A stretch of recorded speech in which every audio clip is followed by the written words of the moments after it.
Wow, what a surprise, guys! ನಾನು ನಿಮಗೋಸ್ಕರನೇ wait ಮಾಡ್ತಿದ್ದೆ. ಇವಾಗ ನಾನು ಹೇಳ್ತೀನಿ ಎಲ್ಲಿಗೆ ಹೋಗಿದ್ದೆ ಅಂತ. ಈಗ ಕಾಣಿಸ್ತಿದ್ಯಾ? ನಾನು ಇವಾಗ ಸ್ಟೈಲ್ ಯೂನಿಯನ್ಗೆ ಹೋಗಿದ್ದೆ. ನಾನು ನಮ್ಮ ಅಮ್ಮಗೆ ತೋರಿಸ್ತೀನಿ.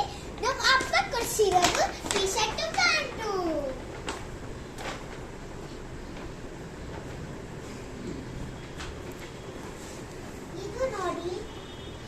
ಇದು ನೋಡಿ ನನ್ನ ಜೀನ್ಸ್ ಪ್ಯಾಂಟ್.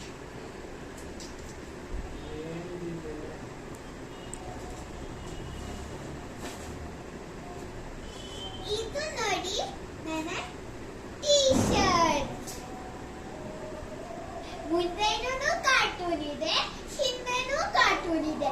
ಪ್ರಿಂಟ್ ಆಗಿದೆ ಡಬಲ್ ಸೈಡ್. ಆದ್ರೆ ಇಲ್ಲಿ ದೊಡ್ಡ ಕಾರ್ಟೂನ್ ಇದೆ, ಆದ್ರೆ ಇಲ್ಲಿ ಚಿಕ್ಕ ಕಾರ್ಟೂನ್ ಇದೆ. ಬರೀ ಕಾರ್ ಇದೆ. ಇಲ್ಲಿ ಸನ್ಲೈಟ್ ಎಲ್ಲ ಇದೆ. ಇಲ್ಲಿ ನಾನು ಇದನ್ನ ಹಾಕೊಂಡಾಗ ಎಷ್ಟು ಖುಷಿ ಆಗುತ್ತೆ.